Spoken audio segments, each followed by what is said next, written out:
ድሕሪ ነፃነት ሓንቲ ገኒና ዝነበረት ዋዛ ምስቆም ነገር እዚኣ ትስዕብ ነበረት። ሓዊ እናተፀሉ ብዙሓት ሰባት ይዕልሉ። ገለ ካብኣቶም በርኬስ ክኾኑ ከለው ገሊኦም ግን ተጋደልቲ ነበሩ።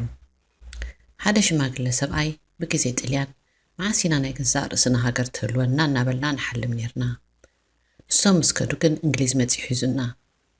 ብግዜ እንግሊዝ እውን መዓሲና ናይ ባዕልና ሃገር ትህልወና እናበልና ንሓልም ነርና። ንሶም ምስ ከዱ ግን ናብ ናይ ሃይለ ስላሴ ንጉሰ ነገስት ኣምሊሓ ሓላሊፎምና ኸዱ። ብግዜ ኢትዮጵያውያን እውን እንተኾነ ሓንቲ መዓልትስ መንግስቲ ክህልወና ደኾን ይኸውን እናበልና ንሓልም ነርና።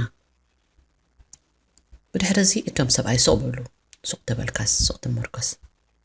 ሓደ ካብቶም ተጋደልቲ ድፍር ኢሉ ቀትሎ ኣቦ ንሕና ምስ መፃና ዳ እንታይ በልኩም ክብል ሓተቶም። ሽዑቶም ዓብ ሰብኣይ ኣንታ ወደይ እንታይ ከም ንሓልም ስብ ነገርናኩም ግንሲ ኣበይ ሞም ሰደቀስኩና ክብሉ መለሱሉ።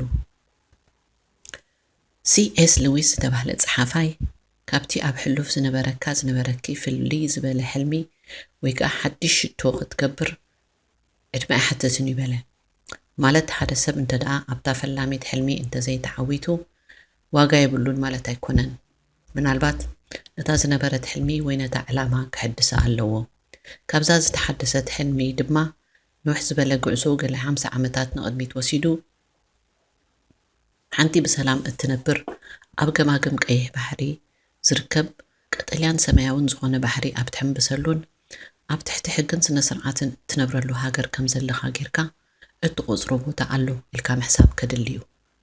ኣብዚኣ ሰለል ዝብሉ ንኣሽቱ ወሓይዝን ሃሳስ ክመዝዓሰሎም ኣኽራናትን ንሰማይ ዝጠርዑ ኣካውሕን ፀሓይ ዘስተማቕሩ ምድረ በዳ ዘለዋ መሬትን ሃገርን ከም ዘላን ከም ድላይካ እትዛወረላን ነዛ ዕንቁ ቀይሕ ባሕሪ ዝኾነት ሃገር ከተስተማቕራን ከለኻ ዝስማዓካ ስምዒት መሕሰብ ዘይከኣል ነገር የልቦን ኢልካ ድማ እመን።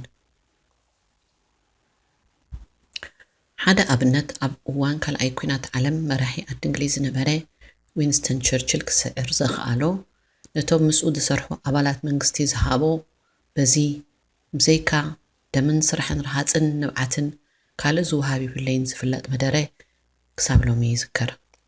እዚ ነቲ ዓለም ኣስካሕኪሑ ዝነበረ ናይ ናዚ ጀርመን ዝወልዖ ውግእ ንምምካት ዝተገብረ ኣብ ረፅሚ ዝተመስረተ መኸተን ምግላፅ እዩ ከምዚ ዝበለ። እዚ ዘረባ ክሳብ ለይቲ ሎሚ ይዝከር ኣሎ።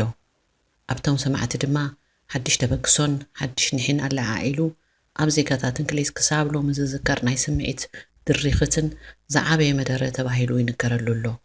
ስለዚ ኣብ መንጎ ተፃብኦ እውን ተስፋ ዝህብ ኣተሓሳስባ ክመፅእ ይኽእል እዩ። እቲ ካልእ ኣብነት ኣብ ሰላማዊ ኣገባብ ቃልሲ ዝተመስረተ ናይ ማሃትማ ጋንዲ መኸተ ንመንግስቲ እንግሊዝ ዝኽፈል ዝነበረ ናይ ጨው ቀረፅ ብምቋም እዩ ህዝባዊ ምንቅስቓስ ዝጀመረ። ብናይ ኣሃዝ ፀብፃብ ክረአ እንከሎ እዚ ናይ ጨው ቀረፅ ካብ ኣታዊ ንህንዲ ትገዝእ ዝነበረት መንግስቲ እንግሊዝ በጀት 8.2 ካብ 100 ጥራሕ እዩ ዝነበረ። እንተኾነ ግን እዚ ፍሉይ ቀረፅ እዚ ንኩሉ ህንዳዊ ብፍላይ ድማ ንደኻ ኣዝዩ ፀሊይዎ። ምክንያቱ ጨው ዘይጥቀም ሰብ ስለ ዘየልሞ። እዚ ኣብነት እዚ ምስቲ 2 ካብ 100 ቀረፅ ዘይምኽፋል ዝብል ናይ ኤርትራውያን ምንቅስቓስ ይመሳሰል እዩ። ኣብዚ ናይ 2 ካብ 100 ቀረፅ ምኽፋል እምቢ ማለት ብናይ ኣተሓሳስባ ተመሳሰልነት ኣብ ዘለዎም ሰባት እዩ ሰሪቱን ማዕቢሉን። እዚኣቶም ናይ 2 ካብ 100 ኣይንኸፍልን ዝብል ማሕበር የብሎምን። ግንከ ኣብ ኩሉ ስደት ዝርከቡ ዘይፋለጡ ደቂ ሰብ በዚኣ ሓሳብ ስለ ዝተራኸቡ በብወገኖም ኣይከፍሉን ድማ ኣለዉ። ስለ ዝኾነ ድማ ኣብ ሓባራዊ ምንቅስቓስ ብኣካልን ብግዜን እኳ እንተዘይተራኸብካ ብሓሳባት ከም ተራኸብካ ንርዳእ። ሓሳባት ብኸመይ ይፀልውና? ናይ ቡዲዝም መራሒ ጉታማ ቡዳ ዝናም ኣብ ልዕሊ ኩሎም ሰባት ብሓደ ይሃርም፣ ኩሉ ብማዕረ ይጥልቂ፣ ንሃብታምን ድኻን ኣይፈልን፣ ኣብ ትሕቲ ሰማይ ዘበለት ኩሉ ይጥስጥስ። ስለ ዝኾነ ድማ ካብዚ ንኩሉ ዝትንክፍ ህርመት ምእንቲ ክትድሕን ነብስኻ ፍርዲ ካብ ምሃብ ተቆጠብ፣ ነቲ ሰናይ ሓሳባትካ ድማ ምስ ኩሉ ተማቐሎ በለ። ልክዕ ከም ዝናም ፀሓይ ክትወፅእን ከላ መዓልቲ ኣብ ርእስ ኩሉ ሰብ እትሃርም ወርሒ እውን ከምኡ ለይቲ ለይቲ ንኩሉ ማዕረ በቲ ቢጫ ብርሃናን ንኩሉ ዝጓዓዝ ዘበለት ተብርሃሉ ኣብ መንጎ ሓመኩሽቲ ዝመስሉ ደበናታት ክትቅልቀልን ከላ ኩሉ ኣብ ትሕቲኣ ዝዛወር ነፍሲ መንገዱ ሃሰስ እናበለ ይቕፅል ኣማኢት ኣሽሓት ሚልዮናት ሰባት ኣብ ሓንቲ ሰማይ እተጽልል ዓለም ኩሎም ብሓደ ይንቀሳቐሱ ልክዕ ከምቲ እዛ ሰማይ ኣብ ርእሲ ኩሉ እተጽልል ሓሳባት ድማ ኣብ ኩሉ ቦታ ሰሊኾምን ብጋህደን ይኣትዉ ንሓሳብ ዝኽልክሎ ነገር የልቦን ስለምንታይ ነገር ስለ ዘይኮነ ነዚ ሓሳብ እዚ ንምርዳእ ድማ ኣኼባን ክትዕን ናይ ኢንተርኔት ርክባትን ኣየድልን ልክዕ ከምቲ ኩሉ ሰብ ንኽነብር ዘድልዮ ነገራት ማለት ነፍሰ ምቁፅጻር ፍሉይ ውልቀ ሰብ ምዃንካ ምእማን እቲ ክትገብሮ ዝደለኻ ክትበፅሕ ምድላይን ዝኣመሰለ ናይ ደቂ ሰብ ድሌታት መፈጸምታ ክትብፅሕ ምድላይ ኣብ ኩሉ ኣሎ ስለዚ ኸኣ ሓሳባት እንተዳ ኣብ ዓለም ብምልእታ ሳዕሪሮም ደው ከብሎም ዝኽእል ሓይሊ ዘየለ ሓድሓድ እዋን ምሰየናይ ውድብ እዩ ዝጥዕመኒ ካብ ምባል ብዛዕባ ገለገለ ሓሳባት እንተተሰማማዕካ ዝሓሸ መንገዲ ኮይኑ ትረኽቦ እቶም ውድባት ይስለጦም ዘይገድስ ከከም ዘለውዎ ክጸንሑ ይኽእሉ እዮም እቲ ሓሳብ እንተደኣ ሳዕሪሩ ግን ኣብ ዝኸድዎ ይብሎምን ፈትዮም ኣይፈትዮም እቲ ሓሳብ ክዕብልሎም እዩ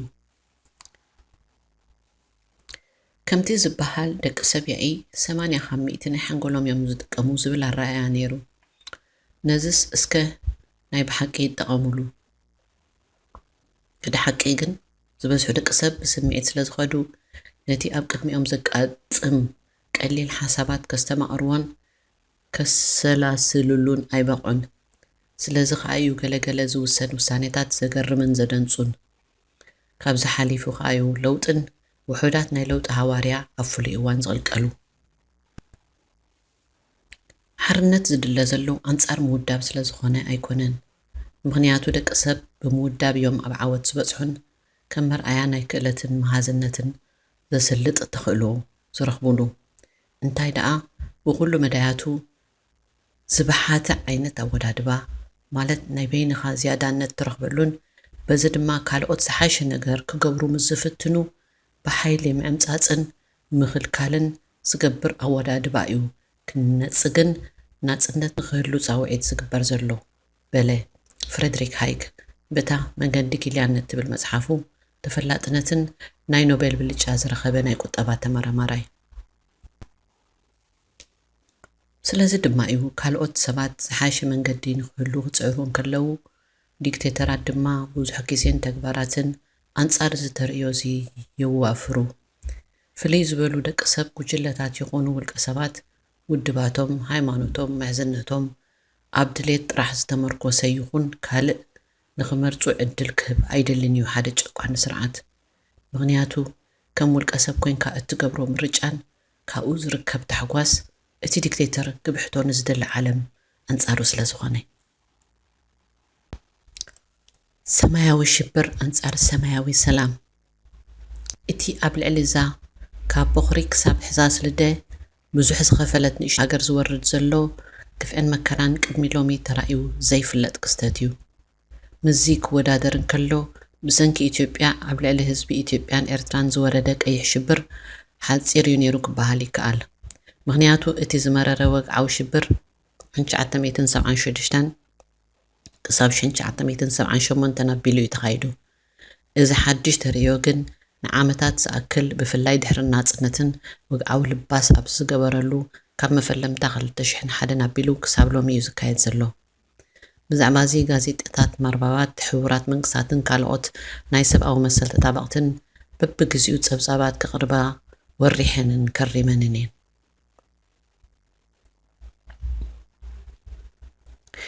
እዚ እከይ እዋን ድማ ምእንቲ ርእሱ ክሓብል ክሓልፍ እዩ እዚ ምስ ሓለፈ ክሓልፍ ካዩ ኣብ ትሕቲ ሰማያዊ ሰማይ ሰላም ክመጽ እዩ እዚ ዝኸውን ግን ብኣግኡ ኣብ ሓደ ብሩህ መጻኢ እምነት ምዝህሉ እዩ ነቶም ቅድሚ ሎሚ ኮሙኒስታውያን ዝነበራ ሃገራት ክንርኢ ከለና ናብ ዴሞክራሲያውያን ሃገራት ክቕየራ ስለ ዝኸኣላ ነዚ እምነት እዚ የተንበሃልና እዩ ኣብቲ ሕመረት ናይዚ እምነት እዚ ድማ ካብ ጭካነ ዝመልኦ ኣተሓዛ ሰላም ከም ዝብርትዕ ርትዓውነት ድማ ኣብ መወዳእቱ ከም ዝዕወት ዝብል ሓሳብ ሰሪጹ ስለ ዝርከብ እዩ። እዘን ሎሚ ኣብ ምዕራብ ኣውሮጳ ዝርከባ እኒ ላትቪያን ኣስቶንያን ብፍላይ ኣዝዩ ዘገርም እቲ ዓዲ ስታሊን ዝኾነት ጆርጅያን ንምልከት። እዚኣተን ኣብዚ እዋን እዚ ኣብ ናይ ዲሞክራስያዊ መስርሕ መጽሓፍ እየን ተመዝጊበን ዘለዋ። ስለዚ ናይ ዲሞክራስያዊ መስርሕ ኣብቲ ናይ ኣዝማሪኖ ክፍደይ ትሕነ ዝብል መልእኽቲ ገና ኣሎ። ብድሕሪ እዚ መስርሕ ግን ሓደ ዓይነት ናይ ብሩህ መጻኢ ጻውዒት ከም ዘሎ ንርኢ ኣለና።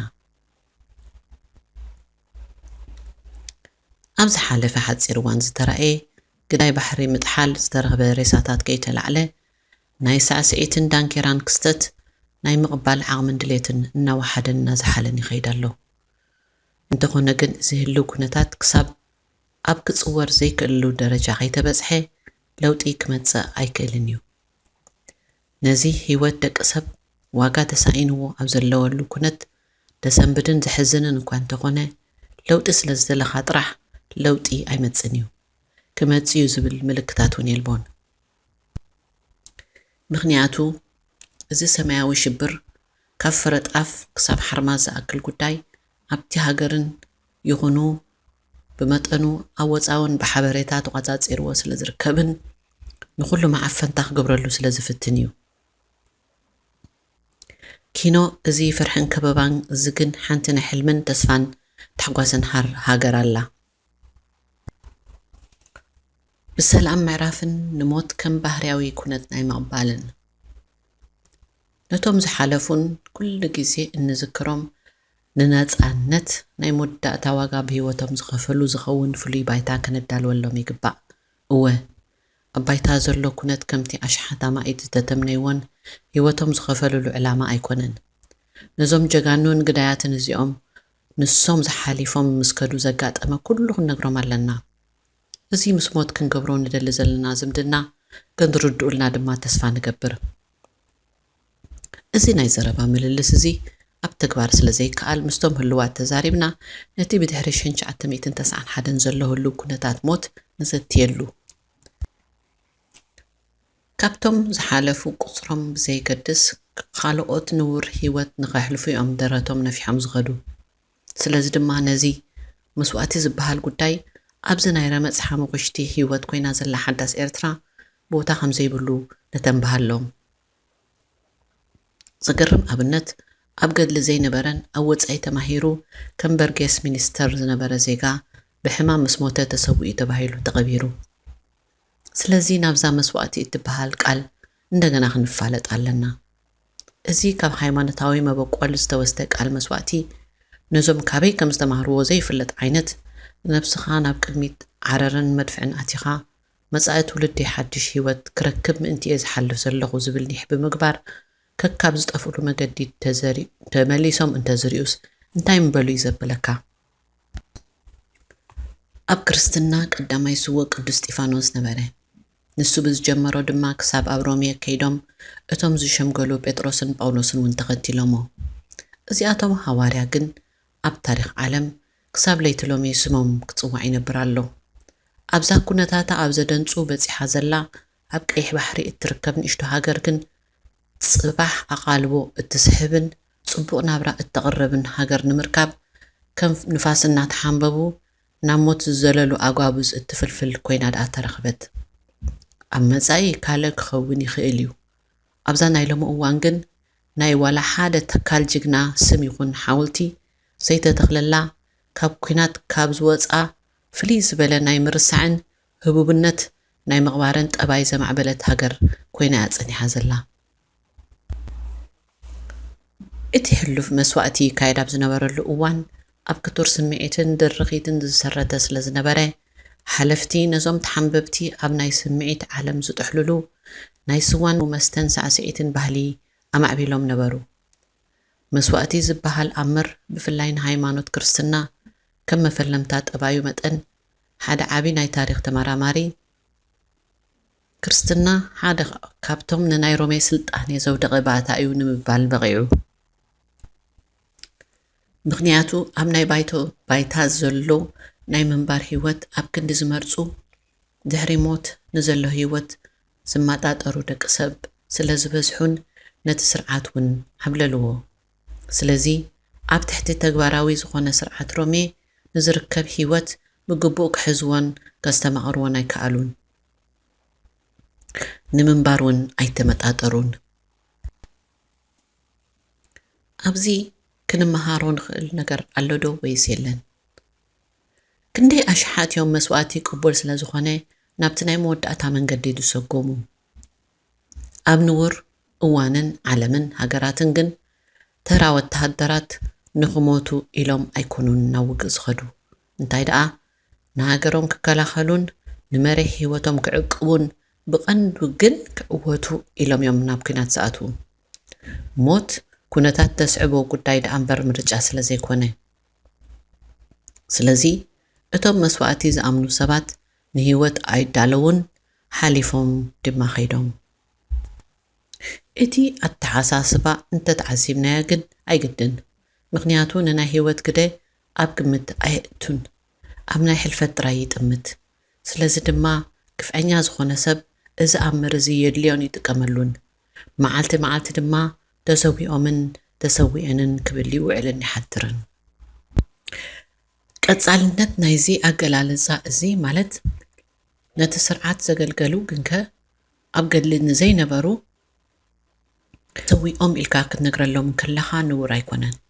ንቡር ዝበሃል ነገር ክምለስን ባህላዊ ተሓድሶ ንኽህሉን ግን እዚ እውን ክተርፍ ኣለዎ። እዚ ኣርእስቲ እዚ ብፍላይ ነቲ ኣብ ተጋድሎ ዘይነበረ ሰብ ተኣፋፊ ክኾኑ ይኽእል እዩ።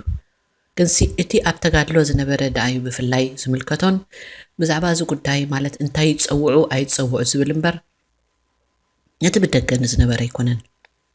እቶም ዝተጋደሉስ ንነብሶም እዚ ሰብ ይሃብዎ ከም ልምዱ እውን ስለ ዝኾነ፣ እቲ ዝተረፈ ህዝቢ ኸ እንታይ መግለፂ እዩ?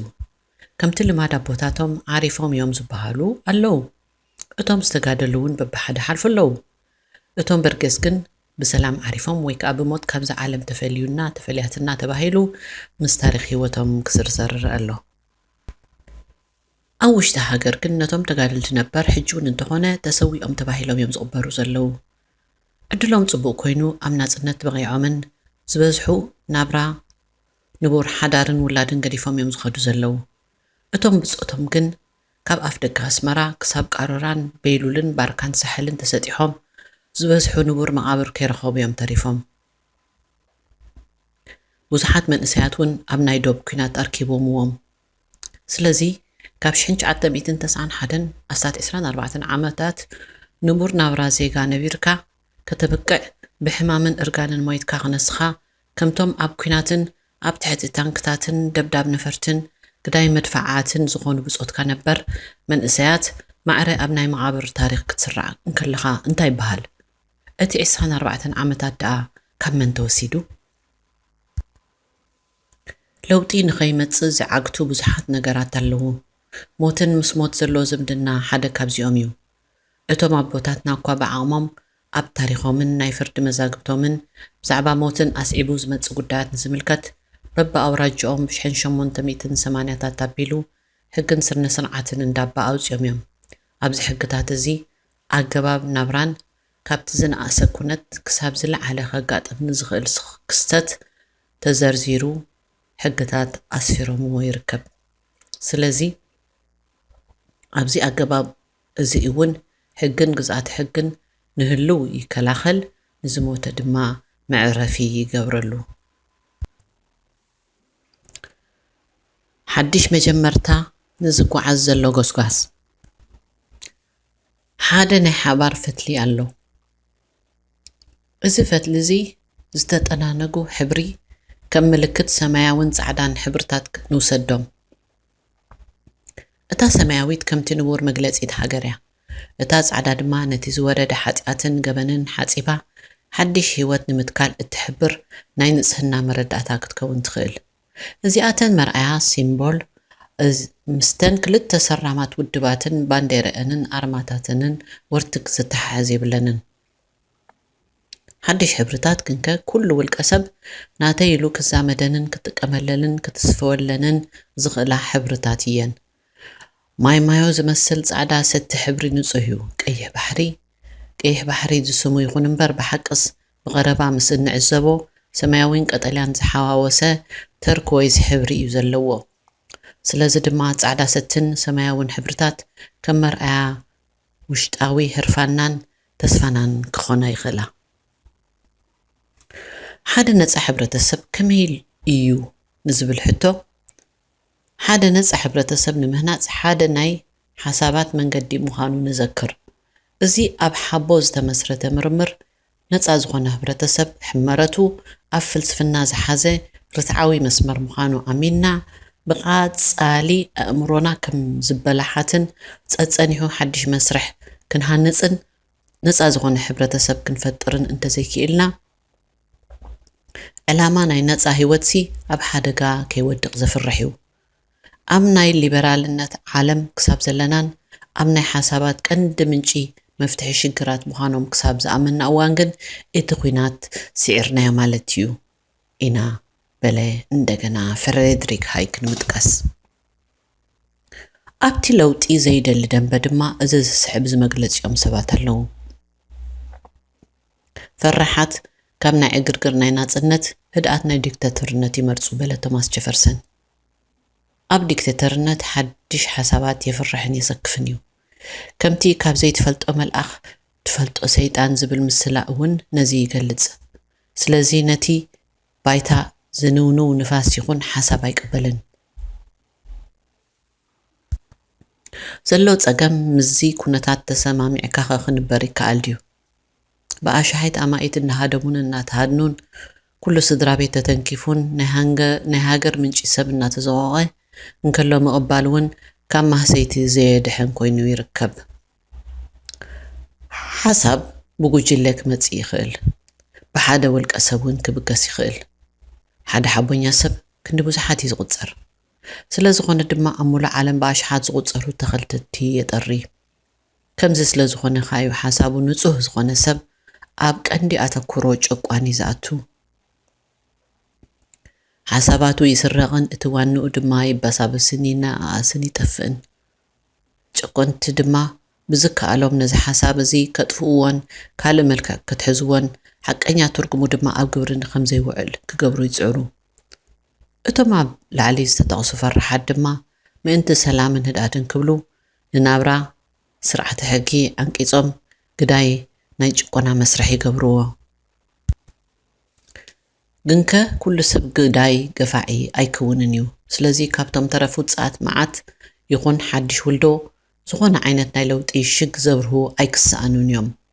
ናይ ሎሚ ዓለም ከም ቀደም ሓበሬታ ዘይብላ ሰባት ዘይራኸቡላን ሓሳባት ዘይለዋወጡላን ኣይኮነትን። ሎሚ ብሓንቲ ደቂቕ እዚ ዘይበሃል ወረን ሓሳብን ርእቶን ብቕጽበት ዝርከበሉ እዋን እዩ። ስለ ዝኾነ ድማ ናይ ሓደ ዓይነት ሓሳብ ዘይኮነስ ናይ ብዙሕ ርእቶን ኣገባባትን ምስክርነት ዝወጸሉ ግዜ እዩ። እዚ ድማ ነቲ ናይ ለውጢ መስርሕ ብሓደ ውልቀ ሰብ ዘይኮነስ ብብዙሓት ውልቀ ሰባት ክካየድ ይረአ። መደምደምታ እንደገና ናብ ክቡር ዊንስተን ቸርችል ናይ ዓባይ ብሪጣንያ ቀዳማይ ሚኒስተር ነበር ብምጥቃስ ምቕያር ምምሕያሽ እዩ፣ ዝያዳ ኣድማዐ ግን ኩሉ ግዜ ምቕያር የድሊ በለ። ምስ ነብስናን ጎረቤትናን መሳርሕትናን ዘለና ዝምድና ክትጥሕን ክምዕብልን ናይ ገዛእ ርስና ጠባይ ክመሓየሽ ከሎ እዩ መጻኢ ድሌትና ዝነጽር። ከምቲ ማርጋሬት ሚድ ዝተባህለት ፍልጥቲ ናይ አንትሮፖሎጂ መጽናዕቲ ደቂ ሰብ ክኢላ ዝበለቶ ለውጢ ዝመጽእ ካብ ሓደ ብኣተሓሳስባ ዝተራኸቡን ለውጢ ዝደልዩን ውሕዳት ሰባት እዩ። እዚ ጥራሕ እዩ ክሳብ ለይቲ ሎሚ ዝረአ ፍጻሜ ኣብ ዝብል መደምደምታ ድማ በጽሐት። ኣብ መወዳእታ ንዓና ዝመስል ለውጢ ዲና እንረክብ ወይስ ኣንጻርና ዝሰርሕ ለውጢ እዩ ዘጋጥመና ዝብል ሕቶ እዩ ዝለዓል። ስለዚ ኣውራ ጥንቃቐ ክግበር ዘለዎ እዚ ንጥፍኣትና ዝኸውን ለውጢ እንተደኣ ብግዚኡ ኣርኪቡናን ዕድላትና መንጢሩናን ግን ድኽመትና ስለዚ ኣለና እቲ ጥፍኣትና እውን ይግባአና ይኸውን ኣብ ዝብል መደምደምታ እዩ ዘብጽሕ። ተፈጸመ።